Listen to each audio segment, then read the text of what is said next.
Okay, ladies and gentlemen, my name is Mark Cutter.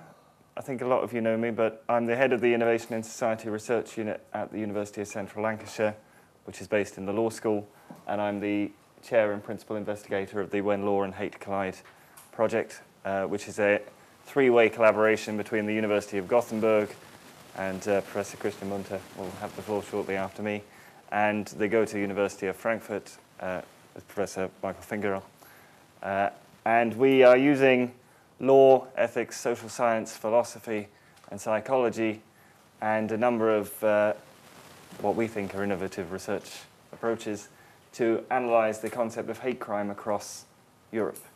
We wrote the project knowing full well that we were not specialists in hate crime, and presented to the European Commission the need for some outside thinking on the subject of hate crime, and then very, very quickly found that we were actually part of the hate crime community very easily by going to a few workshops, doing a little bit of research, doing a little bit of talking. So suddenly we came from the outside, we think a little bit already in. And in the course of some of the work we've been doing, we've been reflecting on a number of broad questions around what is hate crime. And in a very technical sense, Kieran and Beverly, who work for me, are currently mapping the process of what is hate crime across Europe.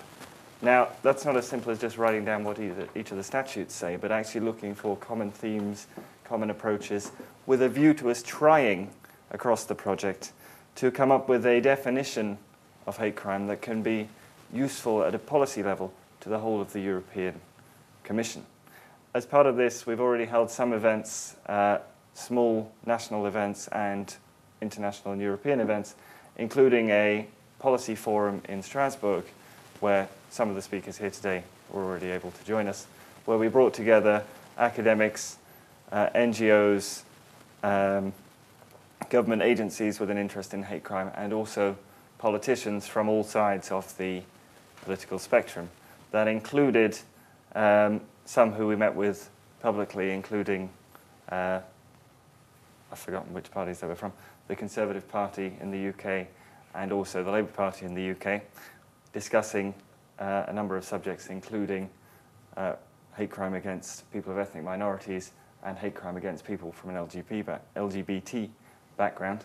In addition, we also met with some members of the European Parliament who were from the right wing and in some cases had also convictions for hate crime-related offences, to discuss the very broad political and social understandings of hate crime.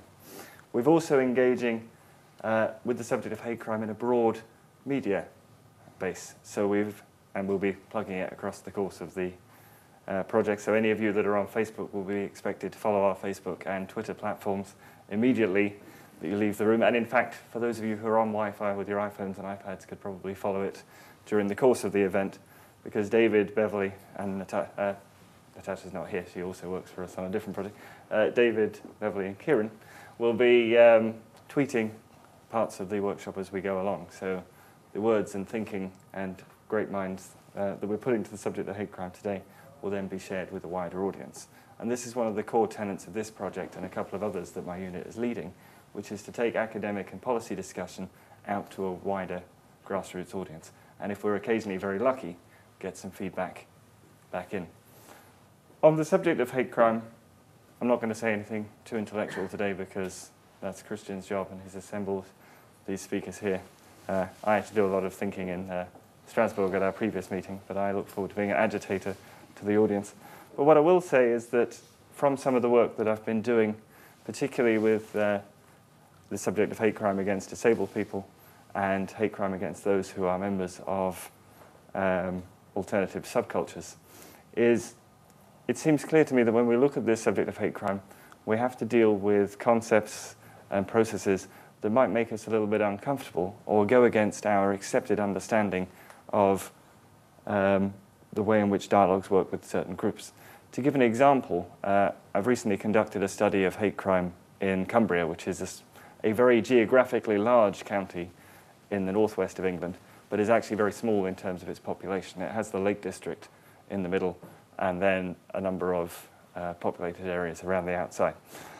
And we've seen through our analysis of focus groups of disabled people who have been victims and who, more importantly, live in fear of being a victim of hate crime.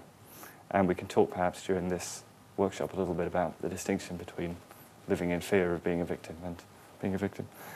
We've seen a need to reclaim the idea that disabled people are vulnerable and may need additional help. However, in terms of disability studies and the dialogues of empowerment and the political process around disability, that idea is actually not very fashionable and not very trendy. So in engaging with this subject of hate crime and looking at how a social model of disability maps into the area of hate crime, we've actually discovered it may be necessary for us to think a little bit differently than the traditional approaches, and to look at reclaiming the concepts like vulnerability, weakness, protection in such a manner that can empower that group.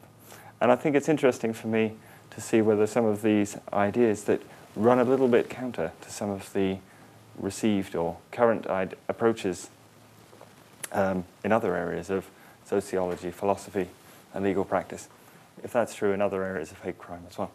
So I'm going to hand over to Christian, who will talk a little bit about the purpose of this workshop. And then I think we'll also do an introduction so that anybody who doesn't know anybody else will get to know everybody by the end of this little session. Thank you. Thank you, Mark. So welcome everyone to Gothenburg and my university and this workshop, which is, so Mark has told you almost everything that there is to know about the project. So I'll only have to add that, I mean, the job of the Swedish arm of the project is to attend to the most basic philosophical and theoretical underpinnings of trying to think about these things. And so that's one thing.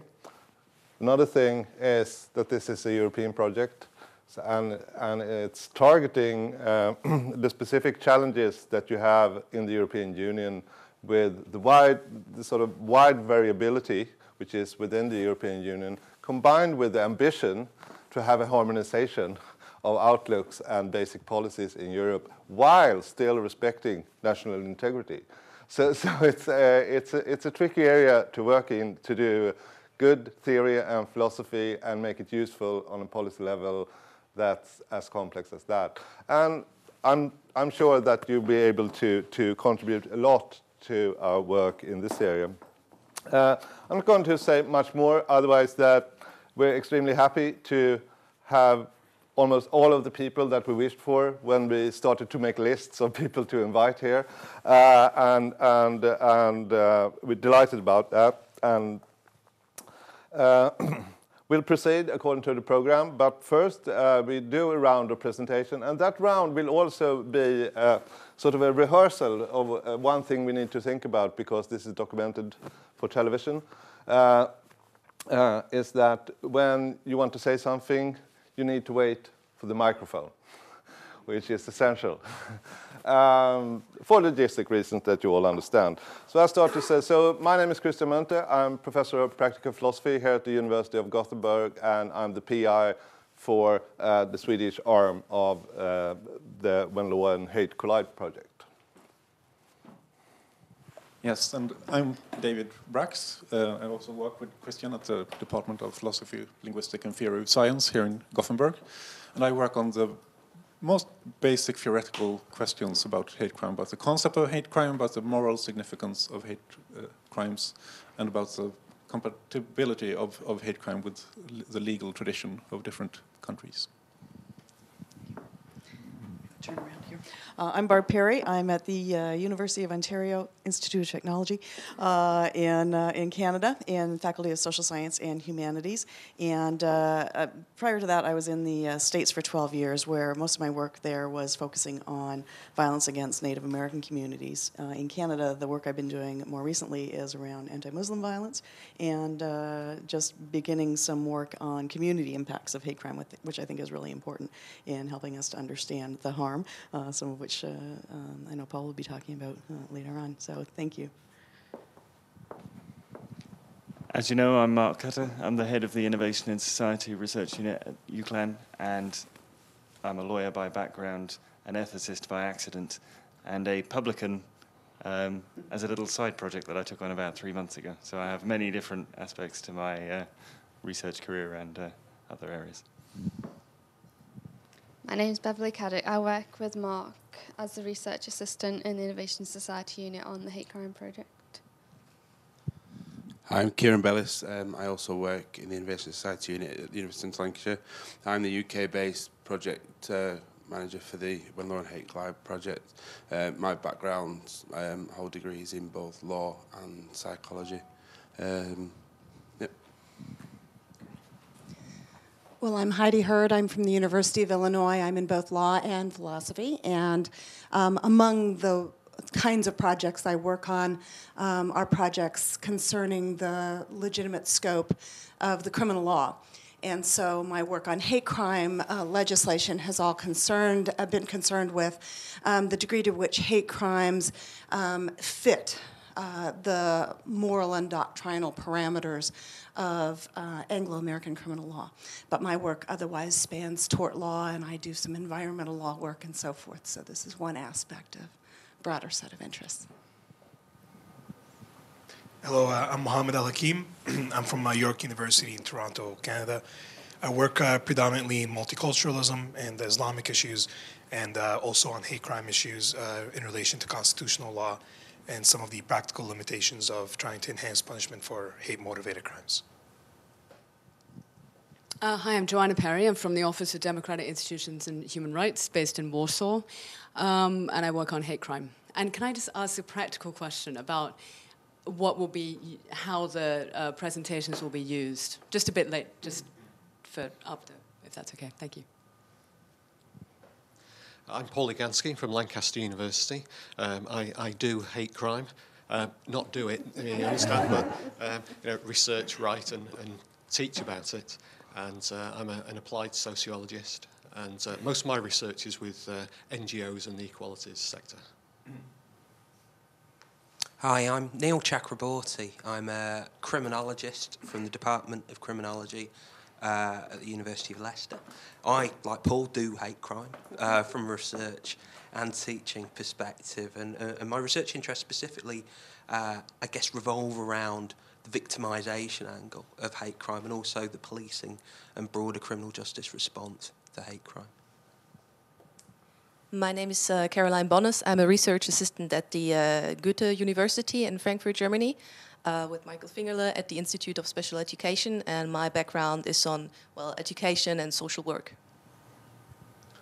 Good morning, my name is Michael Fingerle. I'm a professor of special education at the University of Frankfurt. I'm a psychologist by background, and I'm working in the field with other projects of aggression prevention, and that's the connecting factor here. I have more an interest in how hate crimes can be prevented or how victims can cope with the consequences of hate crimes. But I'm very interested in this definition work that's done here.